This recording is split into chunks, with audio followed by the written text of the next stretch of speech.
Bom, essa é a última sessão do capítulo e ela trata do equilíbrio termodinâmico. Mais especificamente, a gente vai falar aqui sobre equilíbrio de fases, né, que é um assunto muito relevante no contexto da difusão de calor e de massa, principalmente, para que a gente possa estabelecer condições de contorno para os nossos problemas, né? Então, nós vamos falar aqui de equilíbrio líquido-vapor, de sistemas ideais, falar também sobre a lei de Henry, que é uma relação empírica bastante importante nesse contexto do equilíbrio líquido-vapor, e somente falar um pouquinho sobre equilíbrio sólido-fluido, que é relevante também em alguns tipos de problemas, né? Mais uma vez, a gente vai lidar com soluções e misturas ideais para que o problema da termodinâmica especificamente seja simplificado e a gente foque no que é relevante ao curso, que são os processos de difusão de calor e de massa. Tá? Então, falando um pouquinho sobre equilíbrio térmico, né, e nós temos aqui nesse slide uma figura ilustrativa bem simples que mostra a interface entre dois meios, o meio A e o meio B, certo? Podem ser duas fases, por exemplo, duas fases líquidas de dois líquidos imissíveis, uma fase sólida e uma fase fluida, uma fase gás e uma fase líquido, e elas estão em contato, certo? O equilíbrio termodinâmico, nós assumimos, né, que ele é estabelecido imediatamente mediante o contato desses dois meios, dessas duas fases. Então, aqui nesse contato entre a fase A e a fase B, estabelece-se o equilíbrio termodinâmico imediatamente aqui, ou seja, existe uma continuidade de temperaturas. À medida que o tempo avança, né, existindo alguma diferença de temperaturas médias, né, entre os dois meios, vai se estabelecer um equilíbrio termodinâmico pleno, ou seja, uma igualdade de temperaturas, que é o potencial termodinâmico para a transferência de calor, ao longo de todo o domínio, né? Mas num processo difusivo, onde existe, digamos assim, um caminho em direção ao equilíbrio, estabelece-se quase que imediatamente o equilíbrio no contato e depois o calor, né, vai migrando de um meio para o outro, sempre na tendência de equilibrar aquele potencial que é a temperatura. Tá? Então, para todos os efeitos, nós admitimos que no contato entre duas fases, entre dois meios, há um equilíbrio térmico. Né? Então, há continuidade de temperaturas. A continuidade da derivada das temperaturas não é uma condição respeitada, que obrigatoriamente tem que ser respeitada, porque isso depende também da condutividade térmica dos meios, como a gente vai ver quando estiver falando sobre condições de contorno. Mas a continuidade do potencial termodinâmico para a transferência de calor, que é a temperatura, essa a gente pode, quase que em todas as situações que nós vamos lidar aqui, assumir, né? Admitir. Então, na verdade, em todas as situações que a gente vai lidar aqui no curso, a gente pode admitir. Né? O que eu queria dizer é que há situações em que essa hipótese não é muito boa, mas essas situações não são vistas aqui. Nós vamos tratar mais de problemas clássicos. Tá? Então, aqui nós temos a continuidade da temperatura do meio A e do meio B na interface. Tá? Esse índice superior aqui, I, significa que é na interface entre dois meios, tá bom? Agora a gente passa para falar sobre uma situação específica, que é aquela que trata do equilíbrio de fases de um sistema líquido-vapor, né, ideal. Tá? Então, eu tenho esse diagramazinho, esse desenho esquemático que eu fiz aqui, que mostra um arranjo pistão-cilindro, né, com um pistãozinho móvel aqui em cima. Aqui dentro do cilindro eu tenho uma mistura líquida composta pelos componentes 1 e 2 numa temperatura T, certo? Então, inicialmente partindo de uma situação de líquido comprimido, né, e sempre mantendo a temperatura fixa, se nós expandirmos essa mistura, vai chegar um ponto, né, a pressão vai decaindo, lógico, mas vai chegar um ponto em que a pressão de saturação daquela mistura vai ser atingida, né, e aí naquela temperatura T especificada, e aí vai surgir o primeiro embrião de vapor, a primeira bolha de vapor, né. Essa primeira bolha de vapor, a pressão em que ela aparece, a gente chama ela de pressão de bolha, certo? E, na verdade, essa pressão de bolha, o surgimento da primeira bolha, ela é dependente da concentração, né, do teor dos componentes que há naquela mistura.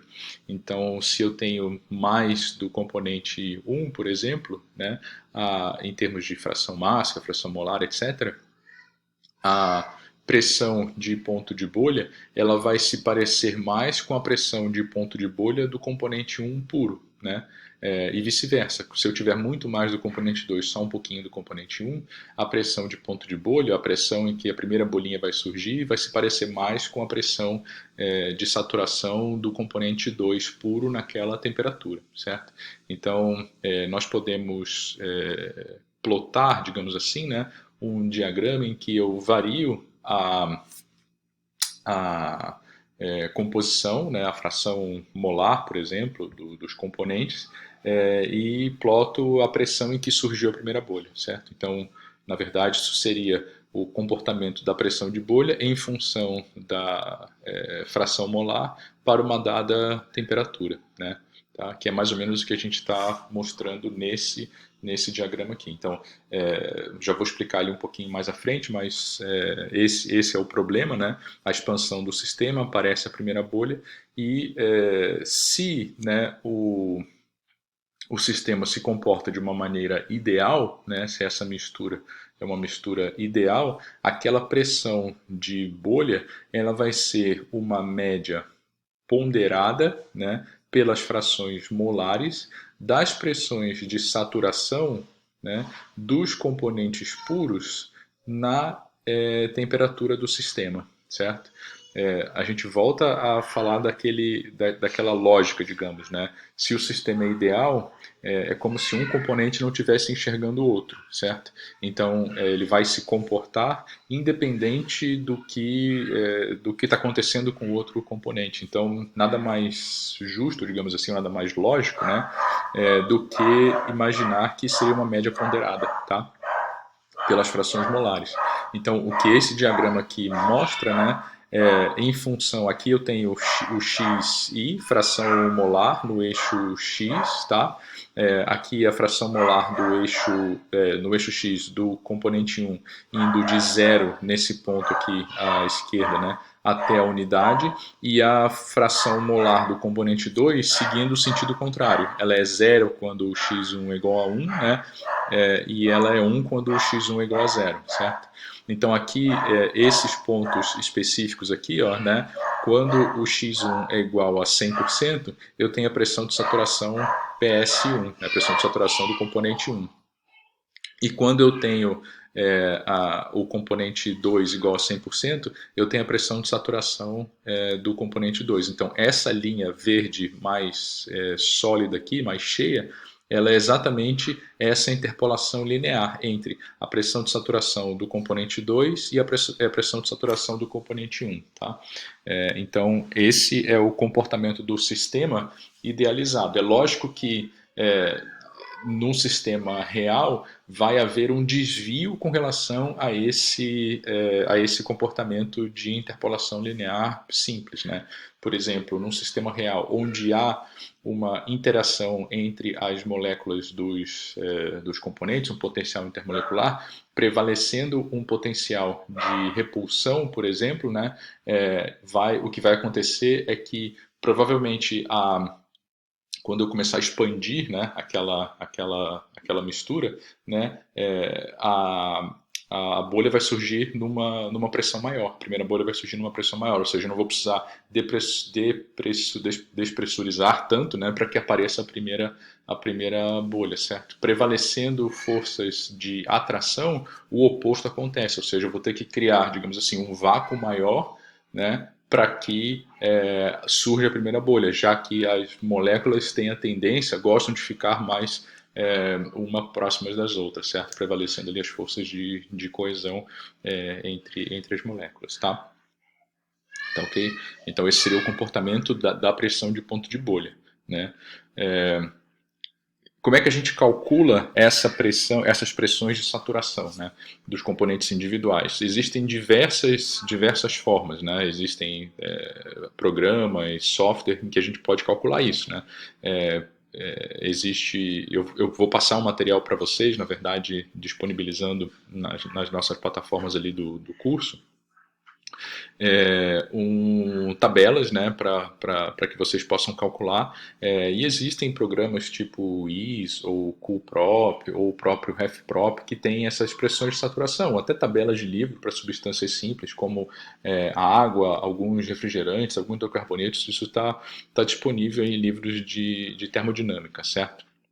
Uma maneira simples de calcular, e que a gente pode usar como exercício em planilha e tudo mais, é a chamada equação de Antoine, que é uma relação que vem da termodinâmica, né? Ela deriva lá da equação de Clausius-Clapeyron na termodinâmica, e a gente consegue calcular dessa forma aqui, meio semi-empírica, a pressão de saturação, né? Então, para cada substância, existe uma constante A, uma constante B e uma constante C, que são tabeladas, e eu consigo calcular a pressão de saturação em função da temperatura em Kelvin, tá? Então, eu vou disponibilizar também um apêndice de um livro que mostra a vocês essas constantes em função das substâncias e das faixas de temperaturas, tá? Mas existem várias formas de calcular. Com o software hoje a gente calcula isso muito facilmente, tá? E aí, para complementar, né?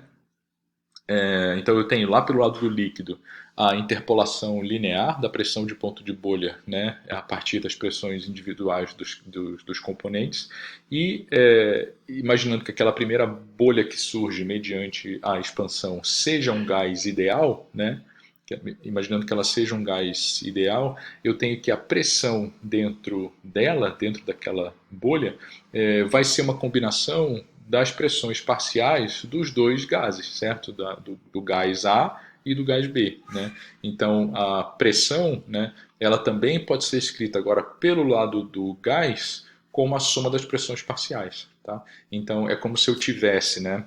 Vou voltar aqui um slide, tá? É como se eu tivesse pelo lado do líquido esse termo aqui que corresponde à pressão parcial do 1, né? Esse termo que corresponde à pressão parcial do 2. Pelo lado do vapor, esse termo corresponde à pressão parcial do 1, esse termo corresponde à pressão parcial do 2. Então as pressões são iguais e as parcelas individualmente devem ser iguais também, tá? Então eu vou fazer uma pausa aqui para gravar a segunda parte do clipe, para ele não ficar com mais do que 15 minutos, e a gente retoma essa parte aqui da sessão 1.5.A, para a gente fechar o que seria a lei de Raoult, para nós podermos calcular equilíbrio de fases em sistemas líquido-vapor. Tá?